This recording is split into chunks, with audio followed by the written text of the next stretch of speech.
luego voy a empezar. Por principio, esta sesión general especial, entonces ya tenemos selecciones normales, digamos, que son los miércoles, que son como más científicas, entre comillas, y luego sesiones especiales que tienen especial interés por las personas que vienen o el tema que se trata. Y esto se... y tengo la...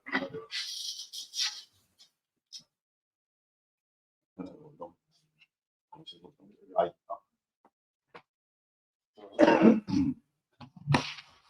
¿Y ahora? Os decía que de docencia hacemos sesiones generales de hospital, unas son, digamos, normales, en casos más científicas, con casos clínicos o discusiones más científicas, como decía, y otras que son especiales por el contenido, por la gente que viene a la sesión. Y hoy, digamos que es especial encima de todo el especial. Uno por el tema, pues he puesto comunicar en salud, lectura fácil, es un tema que supone que de hecho la medicina tiene que hacerse un poco más humana, de manera que tenemos que comunicar bien. Nosotros estamos hartos de la consulta, digamos, pues estoy informado. Un señor que está ahí, no sabemos si lo entiende o no, papel larguísimo, lo firma sin problemas, como si o no, depende de lo que nos digan, y eso no es comunicar. Igual el documento del hospital, o igual la información que damos oral, porque no todo el mundo tiene una capacidad o lectora o comprensiva para entender lo que se dice. Y nuestra documentación realmente no está para eso. Entonces hay un proyecto, cada uno, también un poco lo lidera, como para que los pacientes tengan acceso fácil de información y los diga ese concreto. Hay que remodelar la mayor parte del documento del hospital. Me parecía que poner en valor ese proyecto que está implementando ahora me parecía que era importante. Al hilo de ello, pues también contamos como para conciliar el tema pues a Reposista, conocido de todos, y voy a después lo presentaré un poco más en concreto, y además apoyado por Maite, gracias también por la Maite ha hecho de intermediaria muy eficaz, y realmente pues es la posibilidad de este tema, como digo, y aparte nos tira un poco, pues, como activo o lo que quiere, porque todo que es igual de sus libros. Le damos con café. Sí, es más fácil, es lo más simple.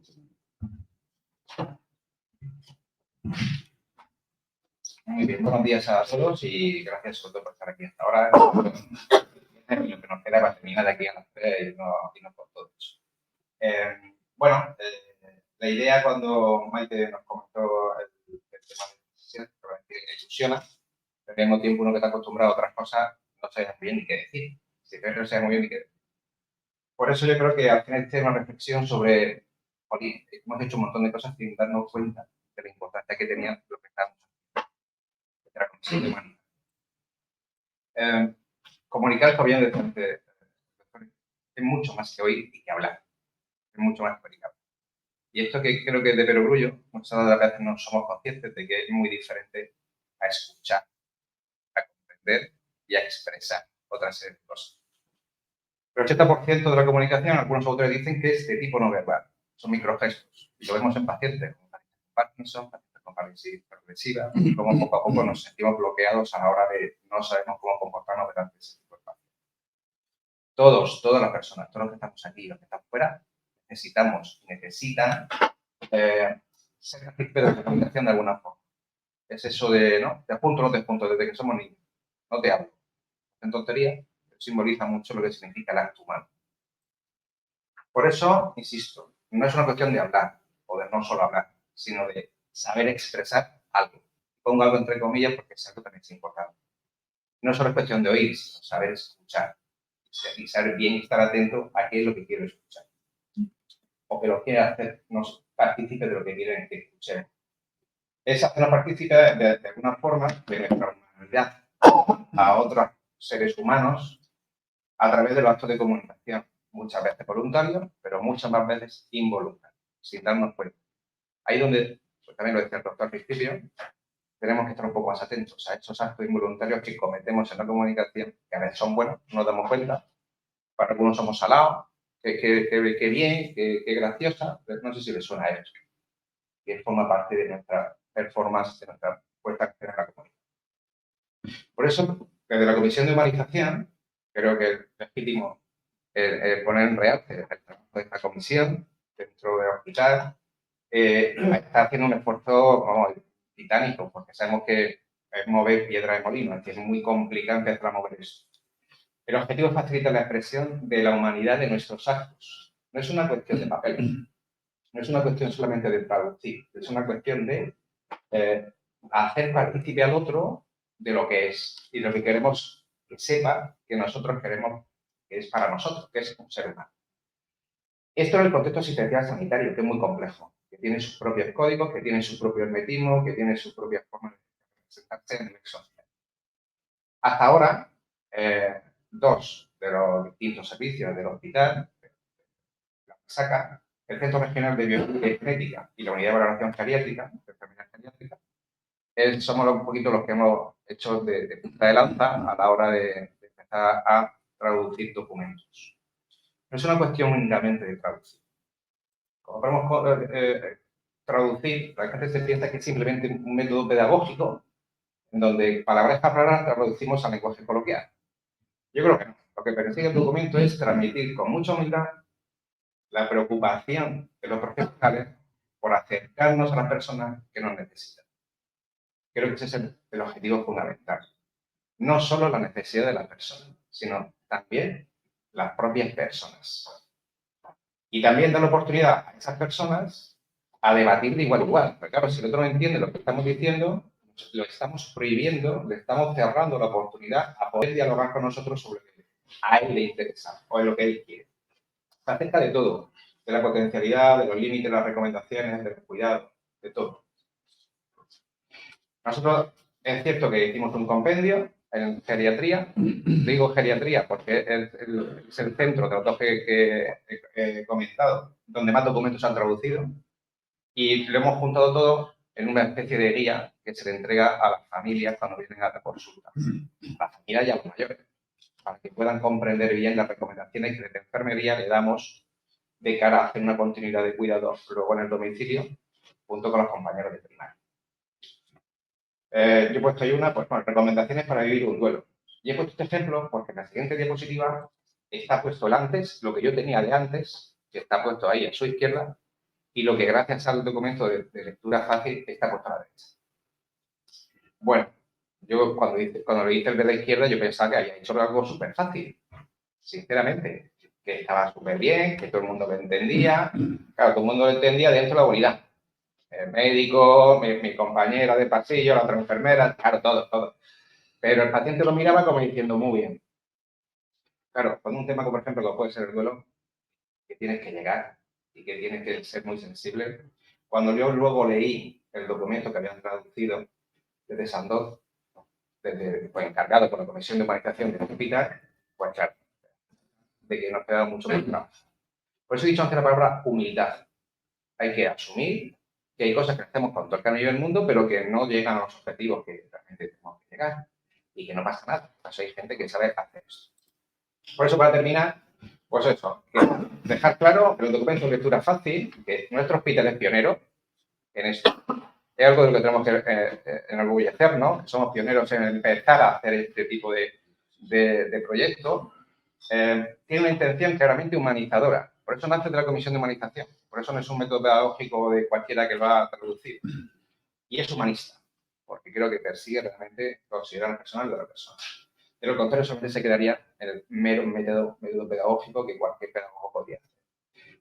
No nos quedamos ahí. Los nuevos retos que nos planteamos serían, pues eso, hacer a las personas que no saben leer o que no pueden leer, muchos también de los mayores que llegan a la consulta, y también la accesibilidad directa a esas recomendaciones, no solamente en la consulta, sino en otro tipo de pacientes. Con esto, muchísimas gracias y después paso a... Gracias.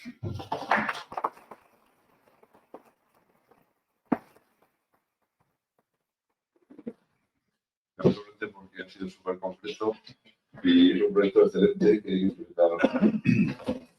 Y bueno, ahora vamos a la segunda parte, a hacer un informe contestante. Conocido de todos, tiene un montón de libros, aparte de Cimer Murciano, que es una cosa que nos gusta poner en valor a todos los de aquí. Y finalmente tiene un montón de premios, la bandera del Premio a la Policía, del Relato de la Policía Nacional de Lorena.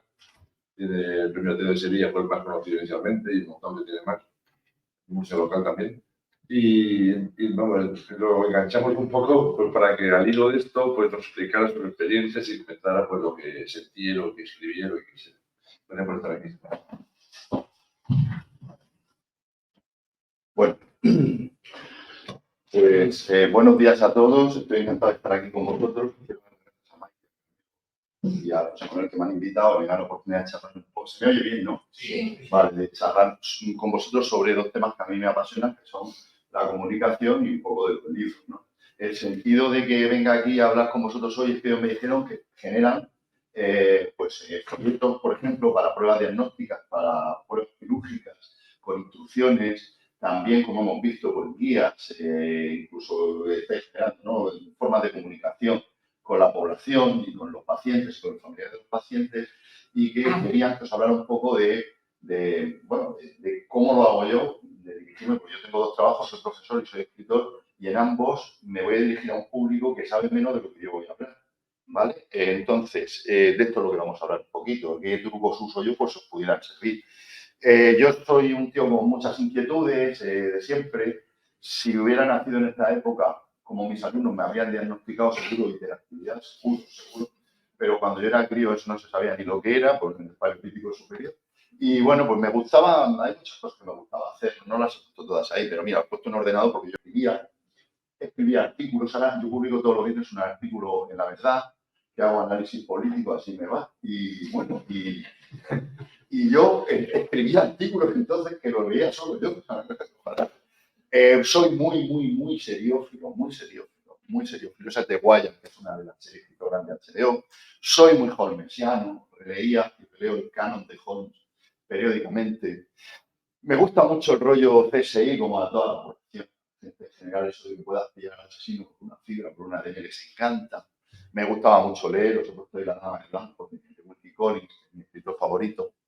Y me ha gustado mucho el mundo del crimen, del delito, de los asesinos seriales. Ese que veis ahí, que guapo es el Ted Bundy, no sé si alguno lo conocéis, es el culpable de que pensemos todos que todos los asesinos seriales son gente muy inteligente y que va por delante de la policía, y esto no es así. Este dio lugar al mito de Aníbal pero los asesinos seriales son desorganizados y confiantes. Era un tío guapo, hizo psicología, trabajaba en el teléfono de la esperanza, y lo dejó una novia, hasta los 70 la chica ya me pelo liso con la raya de medio, que yo tenía ese biotipo, lo dejó una novia y después empezó a matar chicas de ese estilo y se cargó, pesaba 47. Luego logró volver con la novia y le dejó. Que a lo mejor voy a ser más práctico eso que no matar. El tío era viejísimo, se defendía a sí mismo en el juicio, hizo derecho después y el juez que lo condenó a muerte dijo que lamentaba que hubiera cogido ese camino porque era así. Y luego me ha gustado siempre mucho también el mundo del misterio, de la historia, me gustó mucho la historia. Ese que tenéis ahí es Roma Santa, otro pieza bueno. Este es otro asesino serial. Tenéis una película de tema que está bien. Este era buhonero en la Galicia del siglo XIX, llevaba un carro romano y vendía hilos, dedales, todas esas cosas, velas. Y con esa excusa, que no, si hay zonas de Galicia ahora que son de edificaciones más. Y había chicas que él le proponía irse a servir a Santander, le buscaba una casa. Y cuando se la llevaba, pues la mataba. Estaba como una cabra, le sacaba, como decimos en Murcia, el saín, sabéis que la figura de San Mantecas es algo que se dio mucho en el 19 y con la grasa de víctima hacía bien. Y estaba con la este era licántropo, puede ser que licántropo puede ser que se cree que es un hombre lobo. ¿Sabes? Cuando cometía los crímenes se convertía en hombre lobo. Ahí tenéis un grabado que se usó en su juicio porque en el 19 estaba en boga la frenología y pensaban que el tamaño, la forma del cráneo podía predisponer hacia el delito e incluso por el rostro podía saber si un tío era un asesino o no. Bueno, pues con todas esas cosas que hacía yo me pasaron dos casualidades que me hicieron empezar a escribir. Yo nunca pensé escribir, o sea, ser escritor o contacuentos. Yo, mi plan era que yo ahora mismo tenía que estar ya jubilado de la NBA y no jugar la NBA. Y en cambio, pues acabé escribiendo que nunca pensé que haría. Fueron por dos cosas. Una, por culpa de un compañero vuestro. A mí, bueno, he puesto ahí las gambas esas porque veis que yo soy muy blancujo. Cuando subo en los aviones, las patas me hablan en inglés, me da mucha rabia. Y cuando yo no me bronceo, me pongo como una gamba, me pongo rojísimo. Y jugaba mucho al tenis, luego me pasé al pádel, estaba muchos años jugando al pádel, estoy retirado por lesión. Y claro, me daba mucho el sol y me salió una mancha que no. Y me tocó un dermatólogo de esto de la vieja escuela. Yo sé que vosotros a veces tenéis pacientes que le dicen, yo soy muy obediente. me dicen no hagas esto, no lo hago. Y el hombre, como está acostumbrado a otros pacientes que no es responsable, me puso, no puedes jugar tenía antes de las 10 de la mañana o después de las 8 de la noche, no te puedes ver el sol, que me dejó chungo el músculo, yo estaba allí, de verdad, haciendo la manga, estaba... Y digo, yo no tenía videoconsola, digo, ¿qué hago? Y tenía un portátil de segunda mano, lo miré a él, me miró a mí y me puse a escribir. Y el otro motivo que me puse a escribir es que yo estaba con unos alumnos de DIVE, de la investigación son unos programas reducidos de 12, 15 alumnos, son alumnos con dificultades, pero que trabajan, que son, digamos, flojos, ¿no? Y hacemos un programa específico para ellos, ¿no? Yo, por ejemplo, yo soy biólogo, pues ahí das el ámbito científico, técnico, ¿no? Matemáticas, biología y psicología. Y estaba con ellos en clase y entonces pues les estaba echando el puro porque tenían muchas faltas de ortografía. Y les dije, tío, es que tenéis que leer, es que no leéis, si leen, se te van las faltas, ¿por qué no leéis, aunque sean marcas?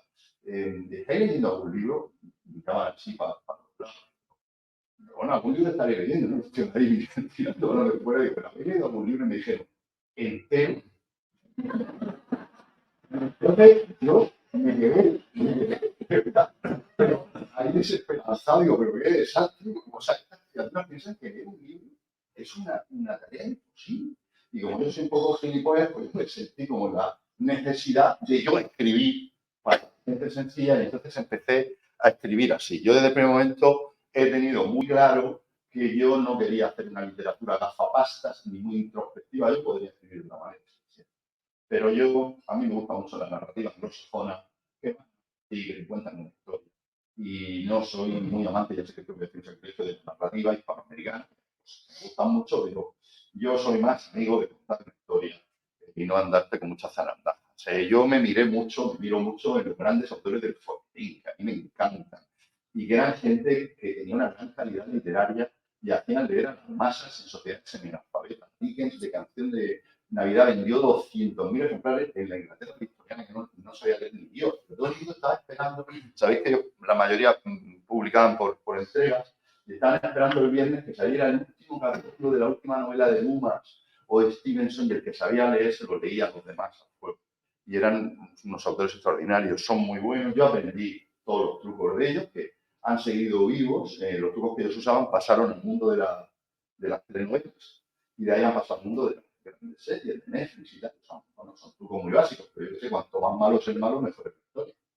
O el bueno y la buena no se besan nunca, si están en a punto de llegar y siempre pagan algo.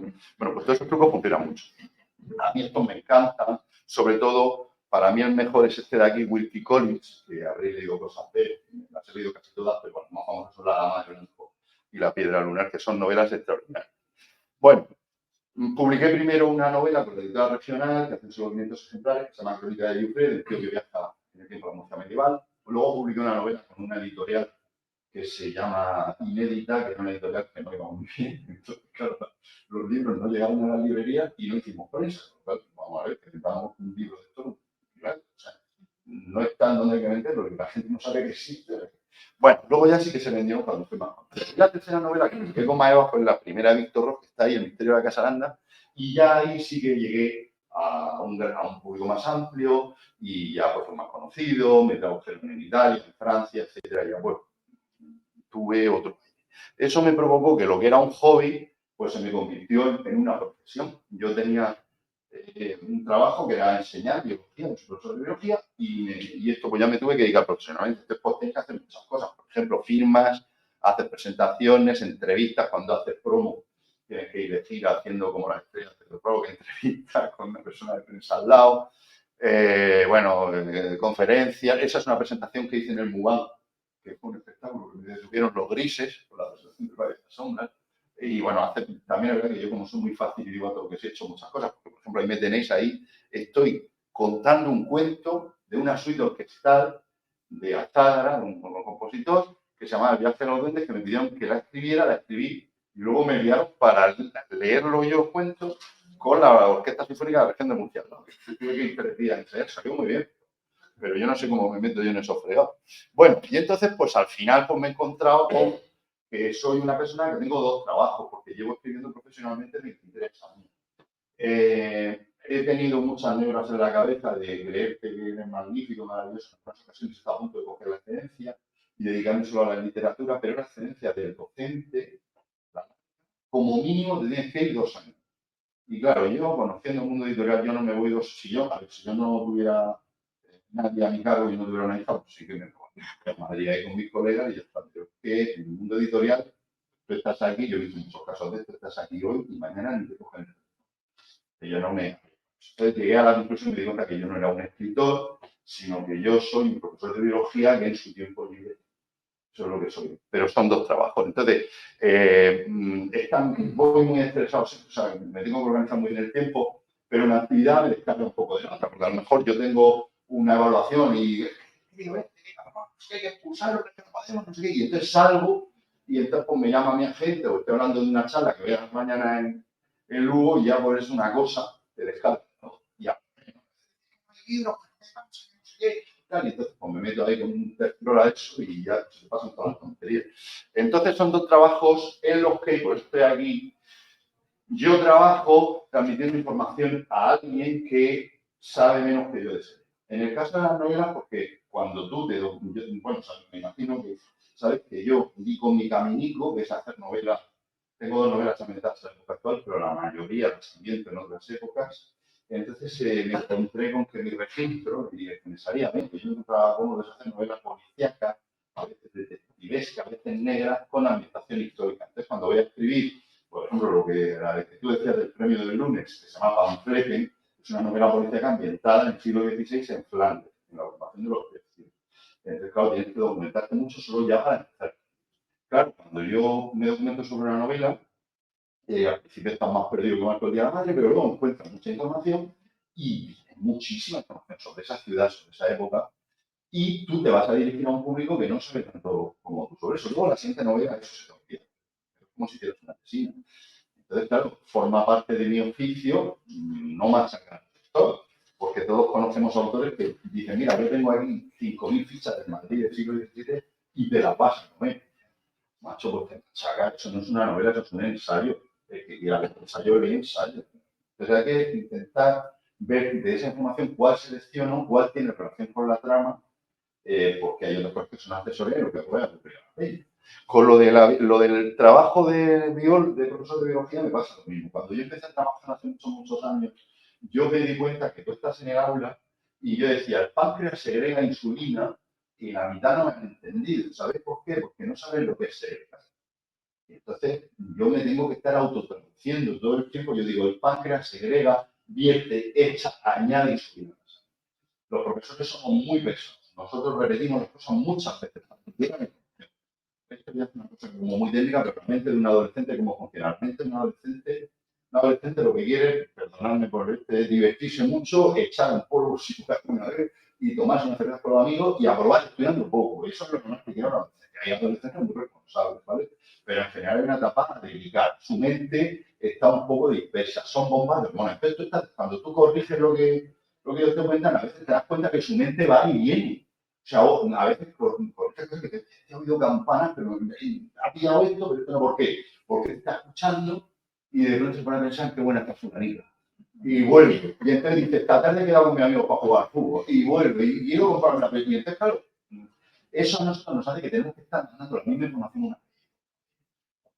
Y es de formación profesional. A mí me ha pasado con amigos, ¿no? Decir, oye, quedamos en tal sitio, te recojo tal, esto está aquí. Y mirarme y decirme, oye, que no soy gilipollas. No me lo repitan más veces. Entonces tienes que estar constantemente, sobre todo en ciencias, pues intentando ver qué terminología utiliza para llegar a esa persona que tienes ahí, porque tanto en la docencia como en la literatura, pues yo me estoy intentando comunicar con gente. En la literatura cada uno busca lo que él puede, lo que quiere, lo que le dejan. Yo creo, hace muchos años que yo llegué a la conclusión que para mí, como contracuento, la literatura es comunicación. Yo tengo una historia que te quiero contar y quiero que llegue. Y para que llegue no te debe de maltratar. Si yo me pongo muy estupendo, te apuntas y dejas. Entonces yo necesito interesarte, sentir que vosotros lo estáis pensando. Hay autores que yo leo autores que me maltratan, va a lucirse él, y hay otros que en cambio te están tratando con mucho cariño, ¿no? Bueno, a la hora de transmitir la información, que tanto en el mundo de la docencia como en como en el mundo de la literatura, cuando voy a escribir, pues yo creo que hay que plantearse dos cosas muy básicas. ¿Qué quiero contar? ¿Qué información quiero enviar? ¿Y a quién se la voy a contar? Y esto es fundamental, esto es muy importante. Porque si tú estás emitiendo un código que es muy complejo para el que está enfrente, no lo va a recibir. O también, al revés, si tú te has ido muy a la baja, esa persona que recibe la información no le motiva y pasa de ti, ¿no? En el caso de las novelas, para mí es más fácil, porque en el aula tú tienes que estar con 30 adolescentes ahí a la sexta hora, que llevan ya 5 clases en las costillas, que son adolescentes, que están cansados, que no están ahí voluntariamente y tú le tienes que enseñar biología. Es un público que a veces es hasta hostil. Normalmente no, son muy más fuertes, pero que no solo tienes que estar. Tú imagínate que yo estoy aquí hablando y tengo que estar diciendo, Carmelo, cállate, tú que llamas a tu madre. Eso, entonces, claro, es un público a veces difícil y tú tienes que generar estrategias en tiempo, pero muy, muy breve, para eso controlar, para transmitir el mensaje, mantener el orden, que se enteren, que no se despisten. Entonces, eso te hace generar estrategias que luego, yo sé, pues yo, por ejemplo, tengo charlas, no esta de hoy, pero yo tengo charlas de temas, ¿no?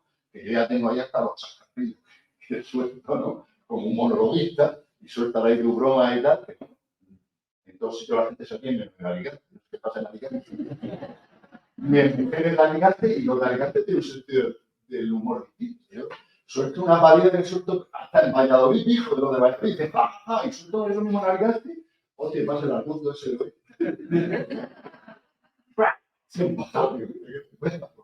Bueno, esto que estaba diciendo yo. Y claro, a la hora de escribir es más fácil, porque a la hora de escribir tienes tiempo para pensar cómo lo vas a hacer. En el aula, te estás contando tus recursos, tus chascarrillos por aquí, para mantener la atención de la gente a la que envíes. El equivalente vuestro sería la consulta, pero yo no. Y cuando voy a escribir algo para la corrección.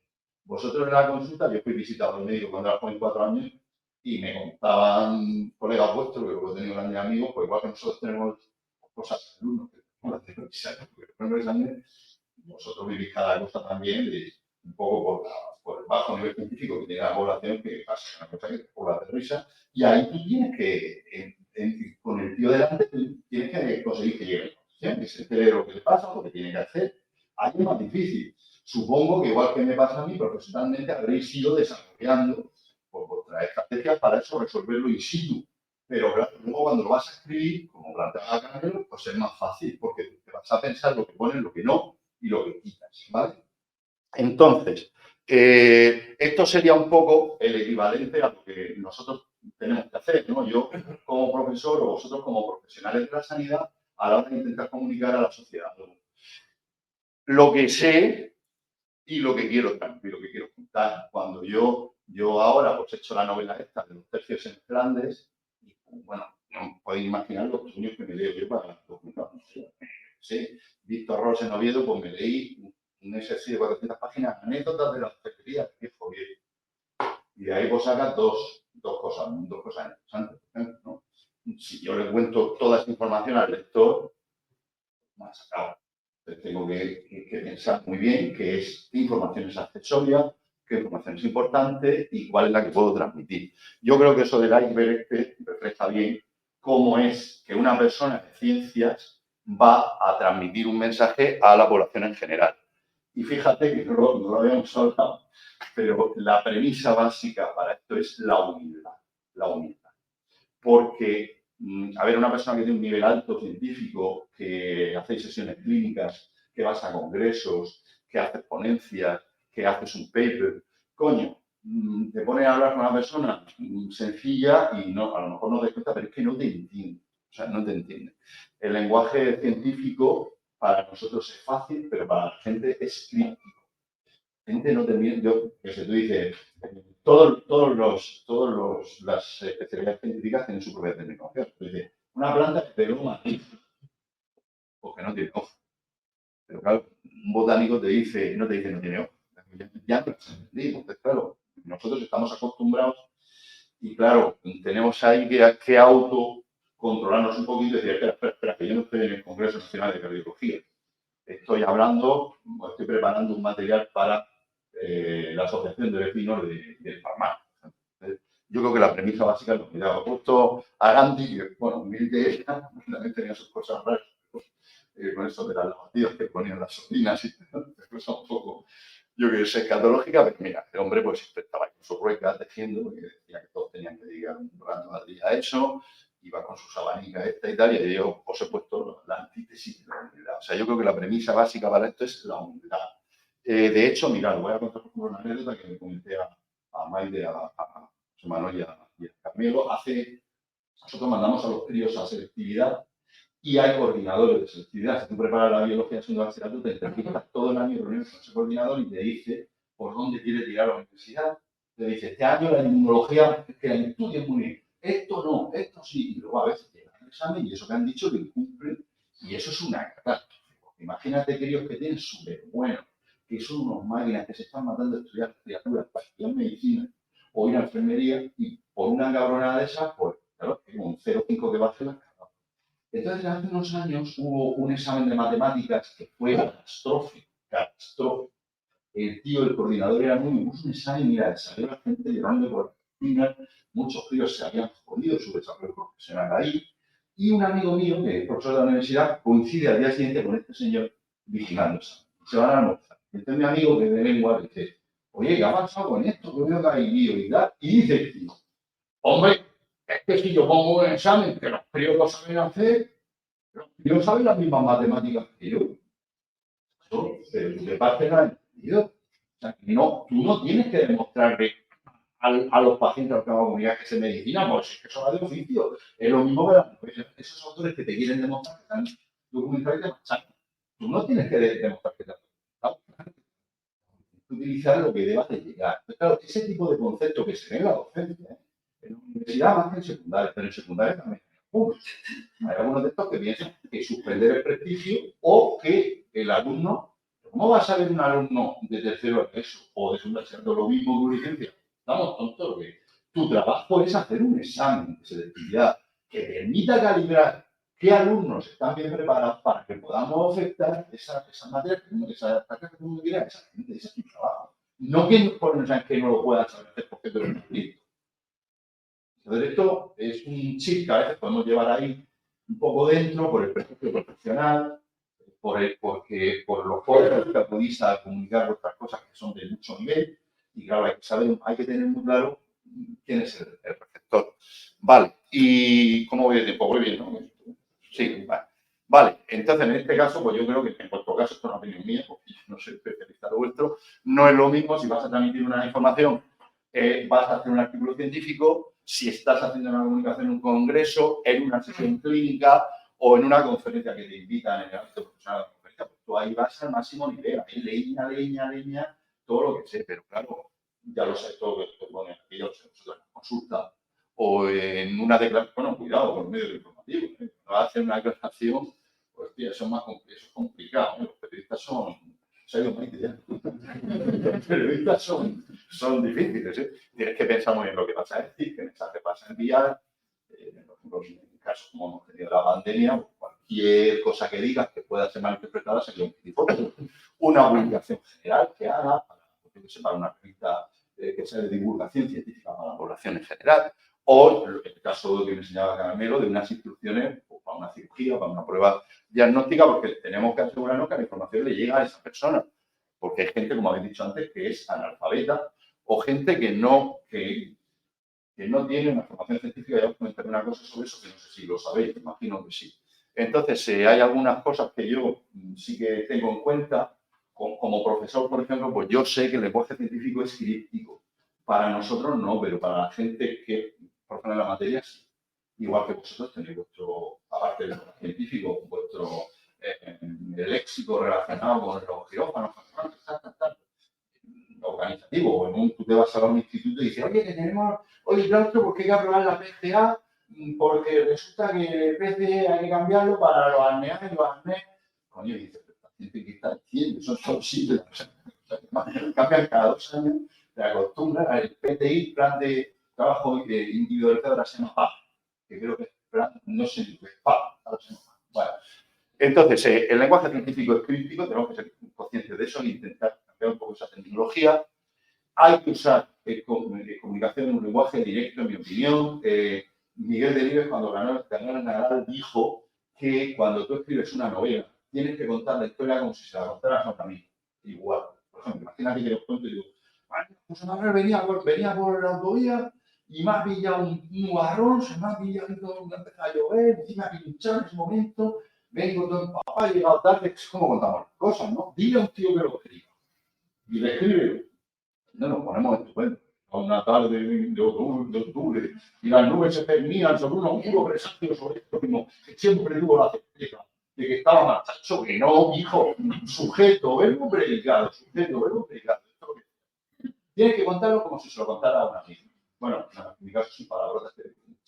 Entonces, esa sería también una premisa básica, ¿no? Intentar contarlo de una forma coloquial. Y esto que es muy importante, porque mucha gente no lo sabe. Aquí siempre estamos, es muy importante, en hija estudios clásicas, la importancia de las letras, que van a la filosofía, que pasa por la humanidad, sí, pero con la ciencia, ¿qué? Porque, claro, una cosa que a lo mejor nosotros no somos conscientes, incluso los profesionales de la sanidad, es que nosotros tenemos un sistema educativo en el que un porcentaje muy alto de los críos no acaba, bueno, no da, el 30% no acaba de eso, y de los que van a bachillerato, que es una etapa voluntaria, la mayoría no van a ciencias. Porque en ciencias hay un corte que son las matemáticas. Hay gente que las matemáticas no las entiende. Por mucho más que tú le des vuelta y para aquí y para abajo, no entiende la matemática. Entonces, como tú tienes que coger la matemática fuerte para poder ir al currículo de ciencias, mucha gente le huye a las ciencias porque esas matemáticas, ¿vale? No son las matemáticas B, que son las fuertes, y las A, que se llaman aplicadas, que son más dirigidas a la gente que puede hacer algo de social, de económicas, cosas así. Entonces, se produce ahí una segregación, con lo cual un ciudadano español que no estudie ciencias, a lo mejor ciencias estudia en el 20%, su último contacto con la biología, que es lo más parecido a lo vuestro, lo tiene en tercero de eso, es decir, a los 14. Yo estoy dando ahora biología en tercero de eso, lo doy en bilingüe, lo doy en inglés, y ahí pues ven el circulatorio, ven el digestivo, y eso siempre asociado, ¿no?, a las patologías más importantes, la anorexia o el reproductor. Pues hay que mirar mucho el tema de las enfermedades de transmisión sexual, el embarazo no deseado, todo eso lo trabajamos mucho, pero la última vez que ven eso es a los 14 años. Y luego tú te encuentras que el paciente te viene aquí con 35, en plena epidemia del coronavirus, y le tienes que explicar que tenga cuidado, que no entiende lo que es un virus, es que no se entiende. Entonces, ese es un tema delicado, pues, del que tenemos que ser conscientes. Luego también tener en cuenta que la mayoría de nuestros políticos no han estudiado ciencia, son todos de derecho o acaso empresarial. Entonces, cualquier cosa científica que le expliquen no la entiende, es lo que quiere que se la solucione mañana. Y esto es muy complicado. Entonces, esto lo hemos vivido en la epidemia del coronavirus. Yo no sé si sabéis que salí en todas las teles diciendo que era una locura abrir la escuela. Yo mi especialidad es micro y llevo 26 años trabajando en la escuela. Entonces, tú ves allí que eso es un infector. Cuando la gripe A, y yo estaba en las Torres de Cotilla, parecía que iba a ser la hostia y tal, no fue tan grave, pero daba una gripe de una semana o con 40 de fiebre y faltaban muchos días. Y tú ves cómo corren las cosas. Entonces, claro, aquello no me procura. Y encima estos tíos que son asintomáticos. Y no había vacunas. Entonces, yo, eso lo vi una locura, pero lo hicieron así porque había que abrir sí o sí. Pero tú ahí en la epidemia del coronavirus, tú veías gente, tú hablabas con gente, mi negocio, muchachos, vamos a ver, sí, sé que quiere abrir tu negocio, pero que te vas a abrir sin mamá, o vas a matar a tu padre, que tienes que pensar que esto es como si estuviéramos en una guerra y están cayendo misiles de la calle, que no abrirías tu negocio por lo mismo, porque no saben lo que es un virus, ni cómo se transmite un virus, ni terminan de entenderlo, porque una gran parte de la población no tiene buena formación científica, o la que tuvo a los 14 años y nunca más. Y lo último también que yo intento hacer, pero hago en las novelas, es buscar un lenguaje coloquial. Por ejemplo, también acorde a los personajes, ¿no? Pero yo estoy viendo un folleto de Caramelo y, claro, me imagino que seréis conscientes de que hay gente en la calle que no sabe, por ejemplo, lo que es defecar. Entonces tú pones, ¿usted quiere defecar antes de la prueba? No lo entendí. No defeca. Pues pon acercar, no pasa nada, que nos tenemos que quitar un poco la pátina de academicismo que podemos tener cuando vamos a un congreso, porque no te entienden. O sea, que no te entienden. A veces no términos científicos, sino palabras. Mira, yo sé, el primer día que llego, digo, el páncreas segrega insulina, claro, tú ves cuando estás explicando las caras de mí, hostia, pero no sé lo que sea. Entonces, usar un lenguaje coloquial, pues yo creo que puede ayudar mucho a que te entiendas el mensaje. De hecho, yo me he ido de Twitter porque Twitter es un poco de odio, pero en Twitter alguna polémica que otra tuve hace años, pues ya lo dejé por imposible con algún político de alguna cosa mal hecha. Yo digo, esto no es correcto, cierraste, y claro, pues al final no quedan bien ellos y se paran contigo. Claro, esto es un padre. Bueno, y entonces hubo una esa que puse coño o algo así, me dice, un político dice, un escritor que dice palabrota, digo, claro, las palabrotas forman parte del idioma. Si yo te quiero transmitir un mensaje, a veces me tengo que apoyar en un joder o un coño para que entiendan mi estado de ánimo y el mensaje de y tampoco te puedo poner de un guardia civil chusquero en una novela que hable como una usurina. Bueno, hay muchas cosas. Entonces, bueno, yo creo que el lenguaje coloquial es otra cosa que puede ayudar a que llegue el mensaje. Y ya está. Esto es lo último que os tenía que contar. ¿Hay alguna cosa que me queráis preguntar o algún comentario que queráis hacer? Eso la gente lo pregunta. Cuando voy al instituto y pasa esto, digo, que os meten en clase. ¿Cómo te la matemática? Porque todo el mundo tiene Pues yo creo que hay dos motivos. Uno es entenderse entre ellos y otro es ganar dinero. Por ejemplo, si yo voy al médico y el médico suelta dos palabras y no sé lo que tengo y me manda una cosa, pues a lo mejor si el médico me dice, esto que tienes aquí es un biógeno que se cura con aumentín. Hostia, y lo hago a lo mismo. A mí a veces me llega carta de ayuda y yo no entiendo lo que puedo. Tengo que llamar y no, de verdad que no lo entiendo. O sea, me dicen ahí, os lo juro que no lo entiendo. No sé si a vosotros os pasa. Vosotros entendéis las cartas de la CIL. No entiendo lo que dice ahí. Yo no soy tutor y tengo que decir a mi asesor, oye, qué buena. Y dice, no, que esto que cuando hicimos lo de no sé qué del piso, que dicen que hay que pagar 100 euros más. No, entonces yo creo que en gran medida, primero, porque sí que ayuda a la comunicación, pero segundo, porque te da como una especie de exclusividad que hace que el cliente, sea abogado, notario, que necesita, no, dice, yo eso no puedo hacerlo. No sé qué hay, que son terminologías. Yo me acuerdo en botánica que decían mamelídida.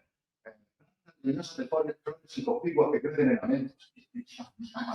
Bueno, igual, yo lo he hecho cuando las veces que yo fui muy hipocondríaco de joven y yo no sé por mirar una prueba diagnóstica que te quiten una prueba general de porque yo sé que hay cientos de tipos de tumoraciones de displasia, y a lo mejor eso que tiene una maricona, pero tiene un nombre que te acojona y te pasas tú 10 días cogiendo. Yo solo era médico y digo, bueno, dime si me he salvado. Sí, pero yo creo que es por eso, que te da un poco el control de todo lo que está relacionado con esa disciplina. Bueno, ¿quieres preguntar alguna cosa? Venga, una fácil. Uy, tú preguntas cosas difíciles. Porque además has generado cosas que yo cuando busco una novela o tipo de que sea, me tiran para adelante o me tiran para atrás. Cuando me tiran para atrás me siento culpable. ¿Por qué no voy a poder conectarlo? ¿Por qué no voy a poder tener? Y eso, el egocentrismo del autor te mete ahí un capazo de cosas que no dices. A ver, si no estoy a la altura para leer esto, que dicen que una novela muy premiada, muy estupenda, yo soy tonta, voy a seguir, venga, un poquito más, y al final.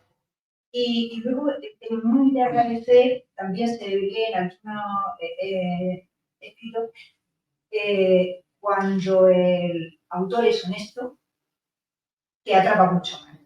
Cuando es honesto en el sentido de que no engaña, de que no manipula, de que simplemente está presentándote lo que... Hombre, yo que como decía, soy idiota. Y, por ejemplo, escribí una novela sobre los coletazos de la guerra, de Valle de los Caídos, y ahí dije, hostia, cuando me di cuenta que iba a sacar, madre mía, y no me puso bien el mundo y el país. Y luego después de eso voy gilipollas y saco una novela de 36 amistades. Y entonces yo ahí normalmente he salido bien parado porque yo intento no leccionar. O sea, yo no digo Franco era malo, que malo era Franco. Yo te pongo ahí la obsesión que tenía Franco con que iba a caído, de hambre, y te pongo lo hecho encima de la mesa. Y hay unos personajes que tienen una cosa y de otro, y tú sacas tu propia conclusión. Y luego lo que dice de verdad, hay dos tipos de escritores. Hay escritores que cuando escriben una novela piensan que van a hacer una gran contribución a la cultura occidental, que es lo que no debemos hacer para comunicarnos con el público en sanidad, y otros que cuando escribimos pensamos que puede haber alguien al otro lado y que no quiere ser. Entonces, eso se nota mucho cuando estamos todos. Y luego, otra cosa que han dicho muy interesante, que yo me he reflejado, es que, a ver, cuando éramos jóvenes y éramos gafapastas, yo me acuerdo que decían, este libro, si pasan las 400 primeras páginas, es cojonudo.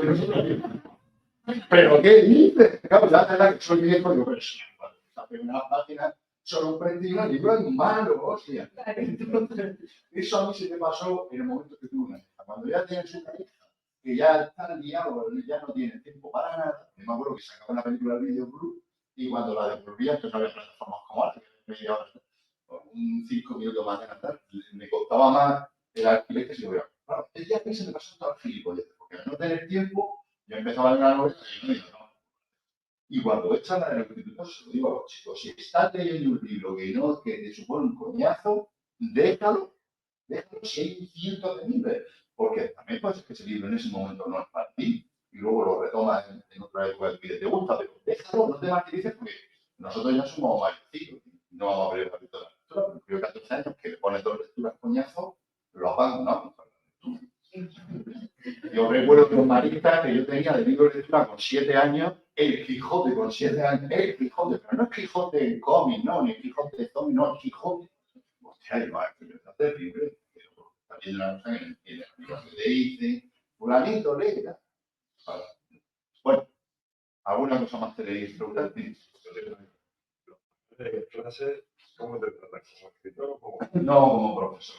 Yo soy profesor de biología, y ellos pues, me ven todos los días. Entonces, eso es una faceta mía, que a veces aparece algo. Ellos les impacta mucho cuando sale en la tele. Eso sí, lo de la tele. Porque te dan muchas maestro. Te dan maestro. Eso es súper bonito, porque te dan maestro. Esto es lo que también. Siempre los profesores secundarios. Yo soy un profesor de secundaria. Llegaron todos estos premios secundarios que son como los. Yo les llamo los Charlie, porque son. Sabéis que en la guerra de Vietnam, Charlie era el hijo, porque son como los hijos, son pequeñitos y los crían. Y luego te quieren, que son críos, los pequeños, los de años, te quieren un montón, o sea, son. Bueno, el cuento que la historia. Y ellos me ven como su profesor. A veces sí que es verdad que como hay muchas fotos mías en internet, se meten en internet con fotos. Y entonces entro en una clase y me veo una foto mía.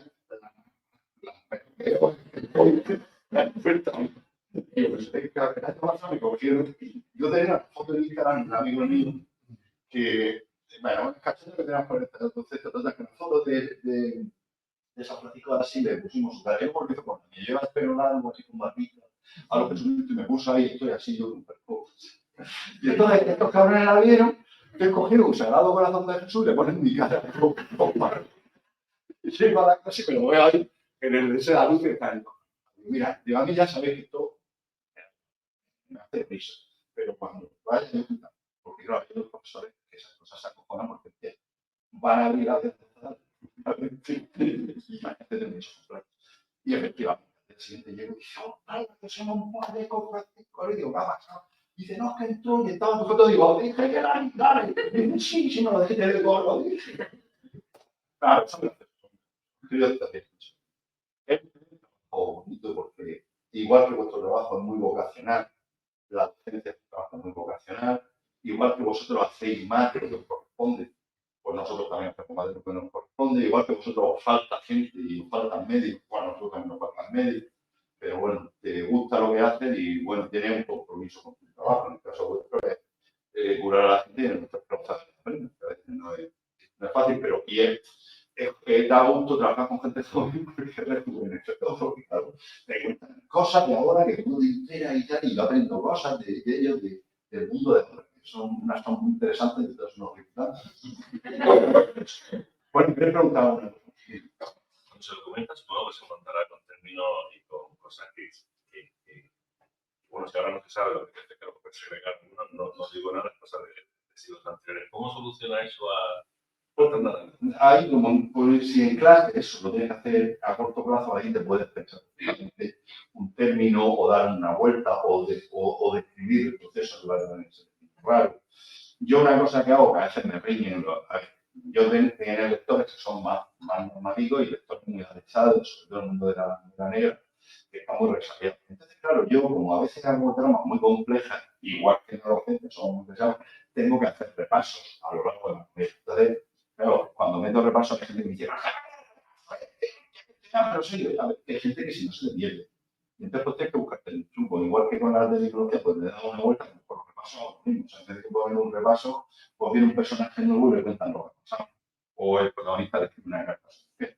O lo apunta en un momento ahí en una hoja. En fin, tengo que ir buscando fórmulas para conseguir a veces dar algún rodeo para que no me entienda. Porque claro, hay cosas que no, que hablan así. Bueno, que explicar cómo son. Bueno, ¿queréis preguntar algo más? ¿No? Bueno, porque la gente tiene que trabajar, ¿no? Estamos bien.